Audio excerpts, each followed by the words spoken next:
Assalamualaikum warahmatullahi wabarakatuh.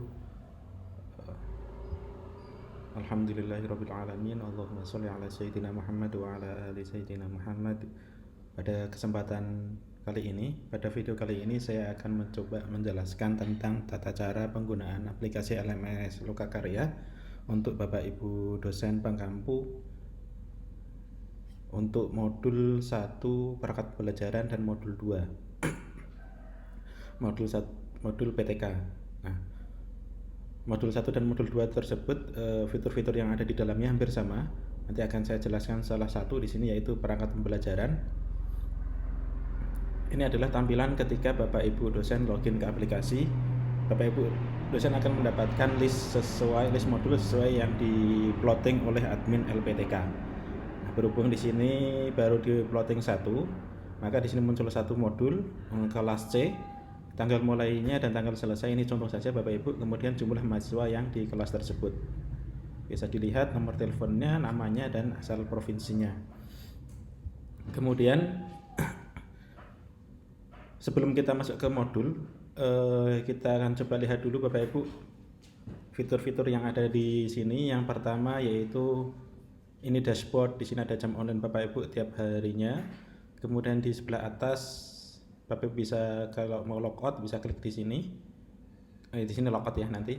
Kemudian di sini adalah jam online Bapak Ibu hari ini, timernya. Kemudian di sini adalah jam online keseluruhan Bapak Ibu di LMS ini. Kemudian selanjutnya adalah PPL.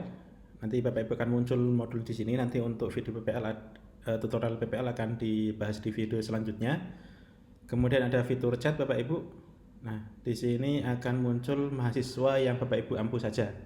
Ya, biar tidak terlalu banyak muncul list namanya, Bapak Ibu bisa melihat mahasiswa. Berhubung di sini kalau kita lihat di kelas C hanya ada 2. Kemudian kalau kita lihat di sini berarti hanya ada 2 mahasiswa yang bisa komunikasi dengan Bapak Ibu. Di akun mahasiswa juga seperti itu, hanya muncul dosen yang mengajar di modulnya. Kemudian selanjutnya, fitur selanjutnya yaitu rekap nilai. Bapak Ibu bisa melihat rekapitulasi nilai mahasiswa di sini. Mohon diperhatikan di sini ada update terakhir.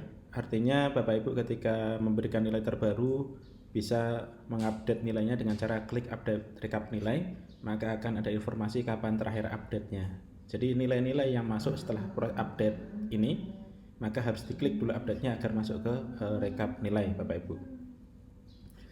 Kemudian fitur selanjutnya adalah klaim aktivitas. Ini digunakan untuk pencatatan jam online Bapak Ibu yang misalnya Bapak Ibu menggunakan aktivitas lain, misalnya di luar aplikasi. Misalnya Bapak Ibu menggunakan Zoom, kemudian akan mengklaim aktivitas di Zoom tersebut misalnya 1 jam, maka diinputlah di sini 1 jam atau 60 menit. Kemudian ini ke halaman utama. Kita kembali lagi ke Lokakarya. Nah, di sini kita langsung lihat di buka modul ya. Nah, kalau lihat di sini yang pertama Bapak Ibu lakukan adalah menginput kontrak belajar. Nah, kontrak belajar di sini bisa Bapak Ibu input. Silahkan ikuti jadwal misalnya seperti itu, kemudian klik simpan, maka ini akan muncul di mahasiswa. Kemudian penilaian resume. Nah, ini belum ada resume yang terkumpul di sini. Saya akan coba login sebagai mahasiswa dulu Bapak Ibu. Sebentar, saya akan login sebagai mahasiswa. Kita lihat mahasiswa di sini ada 2 ya.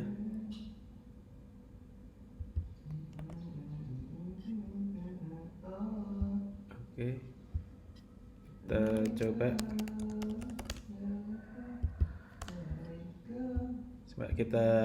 Sebentar, kita lihat dulu nomor akunnya. Tadi atas nama Tuti Kamaliah.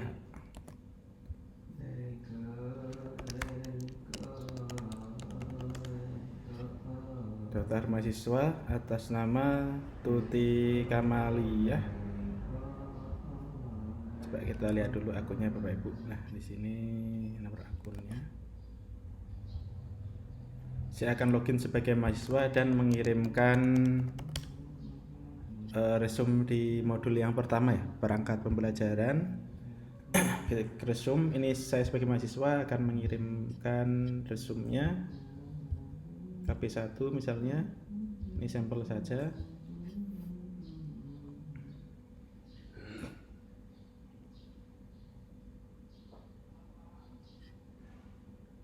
Oke, kita tunggu sebentar. Ini sambil saya lihat di akun dosen.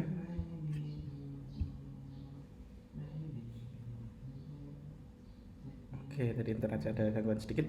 Oke, langsung saja di sini harusnya sudah masuk satu resume. Nah, kalau mahasiswa menginput 2, kita coba tambahkan resume keduanya. Ini saya file sembarang saja Bapak Ibu. Oke, kalau kita lihat di sini berarti sudah ada 2 resume yang dikirimkan oleh mahasiswa. Jadi Bapak Ibu bisa melakukan filter di sini. Kalau mau melihat yang KP1 atau KP2 saja atau KP3. Bisa difilter di sini. Nah, ketika mau melakukan penilaian, klik penilaian. Di sini akan muncul dokumen yang diupload oleh mahasiswa. Ini profilnya Bapak ya, profil mahasiswanya, ini dokumen yang diupload oleh mahasiswa. Kemudian di sini ada tombol untuk cek kemiripan dokumen. Nah, di sini ada 3 dokumen yang sama ditemukan di aplikasi ini. Nah, pengecekan ini dilakukan dengan dokumen-dokumen yang diupload sebelumnya ke aplikasi.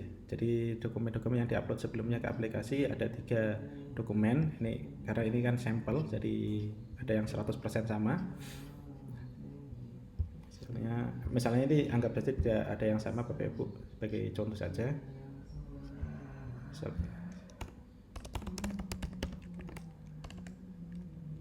Bla bla bla bla, saya kasih nilai misalnya. Contoh saja Bapak Ibu ya di sini. Ini contoh cara menilai-nilai, cara memberikan nilai untuk resume. Nah, seperti itu kira-kira Bapak Ibu untuk menu resume. Jadi Bapak Ibu tidak perlu membuat instruksi apapun di sini. Sifat aktivitasnya adalah menunggu resume dikirimkan oleh mahasiswa. Kemudian di menu diskusi, Bapak Ibu diharapkan untuk memberikan instruksi, misalnya diskusi KI dan KD. Nah, di sini diberikan instruksinya Bapak Ibu. Instruksinya bla bla bla bla. Instruksi. Kemudian jika ada file untuk bahan diskusi silahkan diupload di sini, jurnal ataupun essay dan lain sebagainya, atau PPT tapi harus PDF. Kemudian Bapak Ibu bisa memilih apakah diskusi ini ada video conference-nya atau tidak, ada Vicon-nya atau tidak. Kalau ada, pilih iya di sini, kalau tidak ya pilih tidak. Kemudian provider yang Bapak Ibu akan gunakan apakah Jitsi Meet atau Google Meet atau Zoom Meet. Perbedaannya ketika Bapak Ibu menggunakan Jitsi Meet, maka link sudah digenerasikan otomatis oleh sistem dan layar Vicon ada di dalam aplikasi. Tetapi ketika Bapak Ibu menggunakan Google Meet misalnya, masukkan link di sini, kita coba ya Bapak Ibu. Saya akan menggunakan Google Meet. Saya akan buat dulu meet yang di sini. Caranya new meeting, create stars is. Maaf, new meeting, create meeting for later. Oke, langsung jadi Bapak Ibu, ini linknya.